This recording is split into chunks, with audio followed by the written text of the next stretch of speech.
in the case of James Charles, bad PR is always bad PR. Welcome, loves, to another episode of my podcast. It's fun with me. Today, we're going to be talking about a very interesting topic, in my opinion, because in my previous podcast, we talked about fixers, someone who's going to clean your mess if you're in Hollywood or if you have a lot of money, but you messed up. In today's podcast, the topic is pretty similar, but it's still different. Probably some of you know the phrase, there's no such thing as bad PR, which I heard a lot, especially in maybe 2000s or 90s series. I was a kid basically in 90s. That's why I don't remember any phrases. But whenever you watch some reference or some pop culture films, really popular, and they always said there's no such thing as bad PR. And of course, if you want to become famous, if you want to be visible, if you want to talk to people, there might be some figures that are pretty controversial, which I totally get. And maybe they're acting as clowns, not real clowns, but people that are always joking around. They're bringing up some important questions, but getting this in a joke manner. But there's always someone who's going to be controversial. Let's talk about Donald Trump, who is a pretty controversial figure in modern history. He reappeared in so many different series and different soap operas, and maybe, I guess, he had his own shows. Right now, he's the president of the United States. That is the main reason why I'd say he's controversial. He is not always saying something in the correct way, but he has some followers and he actually brought himself to a president's seat. That is the main reason why I guess he went through bad PR. Maybe there were fixers for him, or he's just a very powerful man. He has a lot of money, he has a lot of influence, and that is the main reason why maybe it can always work in his benefit. Elon Musk, again, pretty controversial person, who I don't understand most of the time, and he says something interesting and weird, and I am not saying he's a bad person. In the way, I guess he's a genius, and he's a great businessman, but the word, I guess, choosing is not always correct. I guess we can describe it this way. Kim Kardashian, famous sex tape, we talked about this numerous times on my channel. It is bad PR in a way, but the one that she needed to become famous. And she didn't have any talent, real talent to share with people in society. I mean, she was a stylist for Paris Hilton, but it didn't really bring a lot of attention to her persona. That was the main reason why she was thinking about something different, especially her mom, as we get it from a partner she had sex with, said that her mom orchestrated the whole stuff. Guys, I don't know if it's true or if it's not, but she's pretty controversial and she's always in bad PR. People are always criticizing her. People are always not satisfied with her work or maybe with her outfits, with her makeup. There's always something that people hate about Kim Kardashian, but she's still on top of everything, as well as Donald Trump, as well as Elon Musk. That is the main reason why I guess these people, they can totally tell you that there's no such thing as bad PR, because this bad PR brought them to a good power and goodwill. But there's certainly other brands that are kind of like benefiting from that PR, and sometimes they want to bring the influencers in their companies and maybe create some agenda or ad that's going to bring attention. Sometimes it can be successful, pretty successful, or sometimes it can be damaging, and you need like a damage control basically. But let's talk about these brands and companies. For example, some tabloids, newspaper, they need something fresh, something compromising and scandalous, as well as, do you remember New York Times about Justin Baldoni and Blake Lively's accusations? It was compromising, and later they fought a backlash from society and public because they accused a person in something without hardcore evidence. That is the main reason why they faced this backlash, but they still got a lot of reads and they still got the attention they were looking for. It's basically bad PR for Justin Baldoni and for them later, and even for Blake Lively later. But when you didn't know that, they got a massive rates. Social media influencers, they're rising on drama, they're rising on some scandals that they want to really bring attention to their persona, and that is the main reason why they pick some platforms to start and stir the pot and start the drama. The one that is more or less recent is, by the way, I'm not talking about TikTok, because I want to specify and put this in a little bit different category a little bit later in my podcast.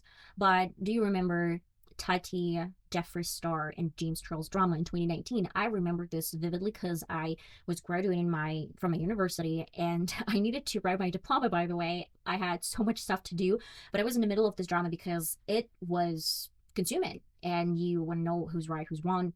It's like a reality show, as well as Johnny Depp. When there was a court hearing, then a lot of people, they tuned in because they just needed to know who's right, who's wrong, and who they should support and who they shouldn't support in the future. Was there any DV and abuse in their family? Of course, these tabloids and drama channels, social media, especially influencers, they get followers and they get engagement on their page, and it's not always good. I remember when Tati Westbrook, she shared a video maybe a year ago when she tried to describe the situation that happened in 2019 with the drama stuff and James Charles. She said that she was threatened that the video is going to go down as well as her channel because YouTube CEOs, or at least, I guess, some really powerful people that are trying to monetize viral moments and see if there's anything harmful in these viral videos, they actually sometimes bring down videos that are, really popular and people love watching this drama, but they bring too much noise, and that is the main reason why they might delete this video from their platforms. Certain videos, they fall into a category that YouTube decides it's not appropriate, though it's nothing to do with nudity or any shock content. It's something that YouTube is viewing and thinking that it doesn't have to be public. And a lot of, I guess, yeah, a lot of podcasters and YouTubers, they're complaining because they say I uploaded a video and I was talking about some very important topic such as DV or SH, and my video went down because YouTube didn't really want me to share this content, or they didn't like the message inside. That is the main reason why I guess TikTok has gained so much more popularity than other platforms, and that is the main reason why government of the United States, they hate TikTok because they can't get access to this platform. If I'm not mistaken, TikTok is a platform of a Chinese owner, and he's not given any rights to the government of the United States, which I think has every right to do so because this is his project, this is his platform, and if people find themselves comfortable publishing there and speaking their truth, I mean, we have free speech. Then why do you try to put this down if it's free speech? But, I shifted a little bit. Sometimes I understand why TikTok should probably take something down as well as YouTube when it's a shock content, and people, they forget that they have to think before they go public or they accuse someone, even on TikTok, because they know TikTok is a platform. This is like a little bit different side of the story. TikTok, they're appreciating when there's so much comments and there is an engagement, and a lot of people, they started posting controversial posts, shock content videos. They were posting a lot of drama that will bring attention of a person, and this person is going to leave a comment because, well, most of us, we can keep on scrolling if we find some disturbing information and you want to defend someone, or you're hating this person for saying this, or you feel offended by the speech of this person. That's why you start engaging with the content. And a lot of these influencers, they found their niche and they found the way how to make you feel uncomfortable, offended, so you're going to engage with their content and they're going to become famous, more and more famous. I would say this is almost working in their favor until there is a scandal that they can't go back from. Why they're doing the tabloid social media influencers, why are they actually doing this? Because though the content is controversial, and some brands, they know that it's controversial, like Balenciaga or maybe Pepsi Cola in 2017, they had this controversial ad with Kendall Jenner, as well as Abercrombie and Fitch. These companies try to pull string and they try to see if it's going to bring attention to their brand. And I would say it worked for some period of time, and they got this widespread media coverage because when you're doing something crazy and everyone is talking about you, of course you're going to drag attention to your brand, and then they're going to probably going to be a couple thousand people following your page and maybe getting your products. And sometimes it works in their favor, but sometimes they find themselves in a more compromising ways. They have a massive backlash. If people try to get a refund, or people try to say that I'm not going to support your brand any longer, I hate, like, your label, so the company might lose more than they actually got from this media coverage. Another great benefit is whenever there's a drama channel or a person that is talking about something that is not normally appreciated by the society, they can get from drama channels or from their kind of like speech this quick, I guess, follow-up. Like Michaela, she's always in some drama, she's always controversial. I don't know if she's doing this on purpose, or maybe it's just circumstances that she's always into, and people, they subscribe on her channel not always to see her makeup and her content, but to see more drama. I mean, we can't deny the fact that Kardashians, they rose on the scandals and drama that was shown every single time in their TV show. That is the main reason why I guess you have to keep it in mind that people are not always gonna hate you, or they're going to hate you, but they're not always going to unsubscribe. They're probably going to subscribe on your channel to see more drama. And that's why a lot of people think that bad PR is still working, because whenever you say, whenever you do, especially on TikTok, they're still going to bring you subscribers, views, channels, and viral moments. Let's talk about risks. Sometimes the scandals that the company is going into not is always going to recover, or it's going to take so much more energy and so much more finances to make sure that they're going to find their way out from their debts and from the backlash, massive backlash from people. And there's always going to be a risk, because not every single scandal is going to be a great opportunity for you. It's not always going to, you're not always going to get your losses, change your losses into an opportunity. Not always. If you can do this, it's brilliant, it's great. If you can't, so let me give you an example. James Charles, again, in 2019, he had very strong platform. He was everywhere. People loved him. He was on the red carpet. He was Met Gala. And basically, James Charles was, in a way, a phenomenon. He went on Ellen DeGeneres' show. What I'm saying here is, after this Teddy Westbrook and these accusations with certain boys accusing him in SH, in the way, or asking minors to send him photos. Of course, people were shocked. This is a type of content, this is a type of PR, bad PR, that you're not gonna recover from, you would say. And his YouTube channel, if you would see, like, if you go and try to analyze his channel, then the previous videos that were before this drama, he gained at least minimum, like maybe 10 or 15 millions of views per one video. That was crazy and massive. He had 25 million subscribers. And I would say if he's still publishing on YouTube, he's still gonna get probably his 1 million views, but it's not something that he got used to, because he always gained at least 7, 10, 15, 20, and some videos were even 40 million views. That is the main reason why he switched from one platform, YouTube platform, to a TikTok, where the audience was completely different. First and foremost, TikTok is a platform most of the time for a younger audience and for teenagers or young adults. Not always. If we're going through statistics, a lot of people, they don't even know about the scandal and drama channels or drama that was circling around YouTube era. And they were like, oh, so what is so bad about James Charles? He's not so bad. He's pretty cool.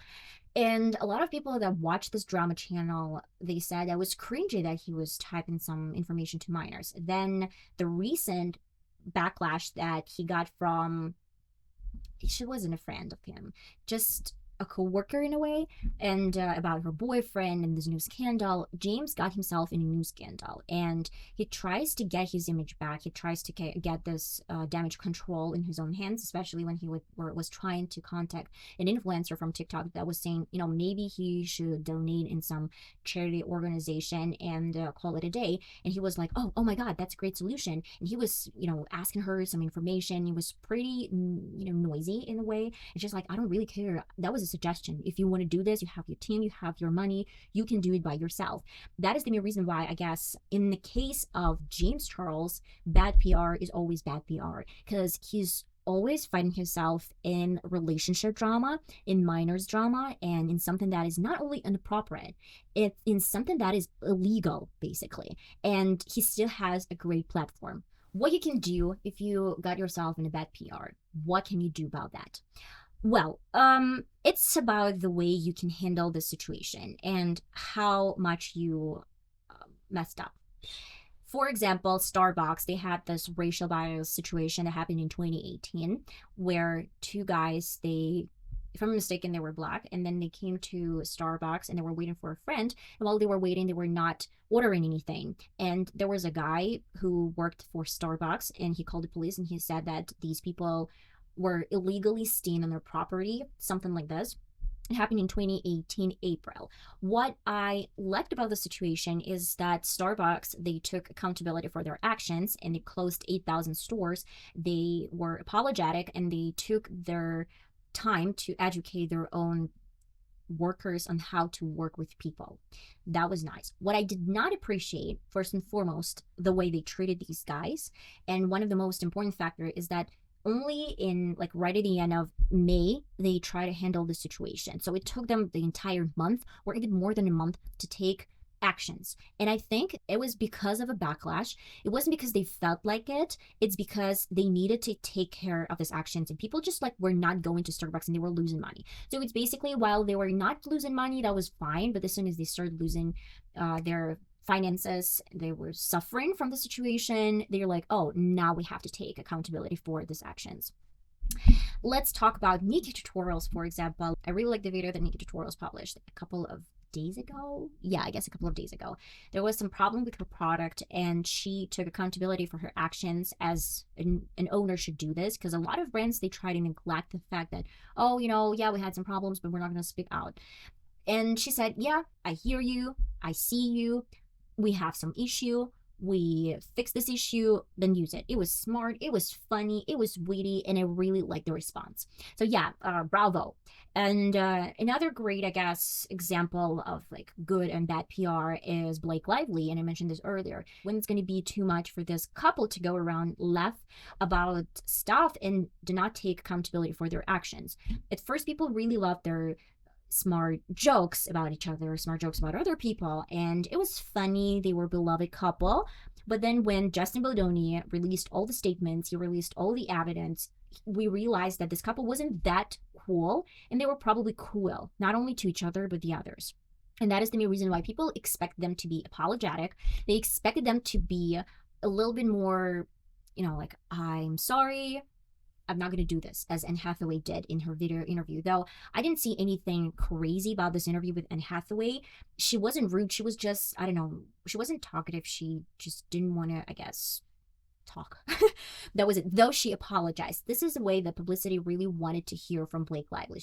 That she's going to apologize to Justin Baldoni, but she went full force and she accused him in smear campaign. She accused him in age and everything. That's bad PR, and it's actually ruined her reputation. And I don't really think fixers are going to do anything for her. They tried their best, but it's obvious they can't find any dirt on Justin Baldoni. That is the main reason why I think this is the way you handle situation. This is the way you handle the PR managers campaign in your actions when you try to take accountability.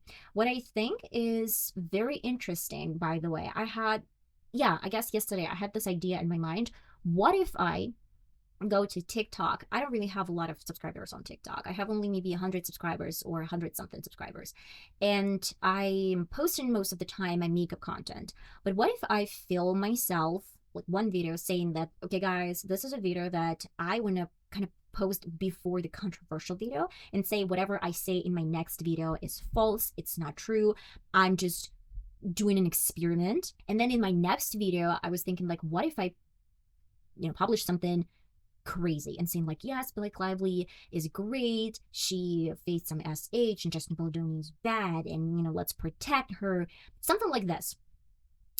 And I really want to see if there are going to be people trying to engage with my content just because of the nonsense that I'm going to say in the video. This is a type of experiment that I really want to do one day. I want to see if saying something shocking and provocative can actually bring not only fame, but subscribers, comments, and whatever. That is interesting.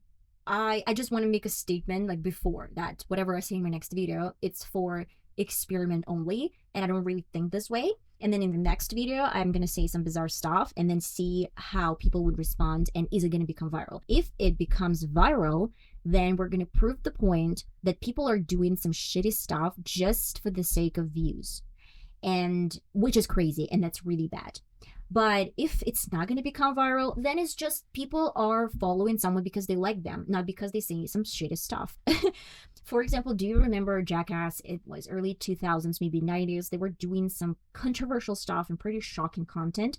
A lot of guys actually were watching them. I've never seen a single episode. The only time I heard about those Jackass episodes was from my husband, who watched them when he was a teenager, which I have no doubts, because a lot of teenagers, they watch some weird content, but basically it's really, really weird. That is my point here, to prove that people love shocking content. They feel intrigued, they feel like they want to know more, and that's why a lot of like Hollywood or like influencers or tabloids, they're actually looking for this bad PR, and they think that's going to work in their advantage. What I would say that bad PR is a kind of way of gambling. It's like you can lose everything or you can win everything. In the way, people are going to appreciate your content and maybe appreciate the way you put out yourself there, but then you might lose everything. And again, as Michaela, she's a controversial person. She's always in some drama. I don't know. Sometimes I feel like people are too rude, especially when she was sharing her closet in one of the recent videos and she was like, oh, I have so much boots and this and that. They were like, oh my God, you're so fake. You have so much stuff. And, you know, like whenever she does, whatever she does, she gets backlash. I mean, just leave her alone sometimes. I'm not Michaela's defender. I'm not her huge fan. I know that she posts a lot of weird content sometimes, and she's lying about falses, and she's lying about mascaras. She's selling you 20 other products a month. I mean, skincare products a month. I totally get it. But at the same time, why do I care? I don't really care. I'm not going to buy 20 of the skincares. I'm not going to, I know, do some stuff like that she's promoting. If I hate it and if I don't like it, it's more like, yeah, she's a controversial person and she gain a lot of followers because of that, I guess.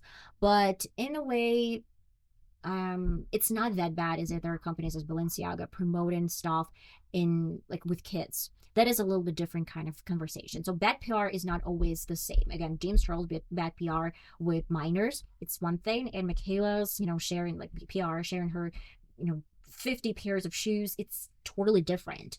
It's totally different. That is the main reason why I think when you know that it's probably something that you shouldn't do, maybe you should think twice. Is it worth this bad PR or it doesn't worth it? Okay, guys, let me know in the comments what do you think about the PR backlashes and maybe what do you think about this whole situation. I want to know your thoughts. I want to know your opinion. If you want to be anonymous, I totally get it. I have my mail down in the description box. That's fine with me, podcast@gmail.com, where you can share your thoughts. And this is it for today's podcast. I love you all guys so much, and I'm going to see you next time. Bye bye.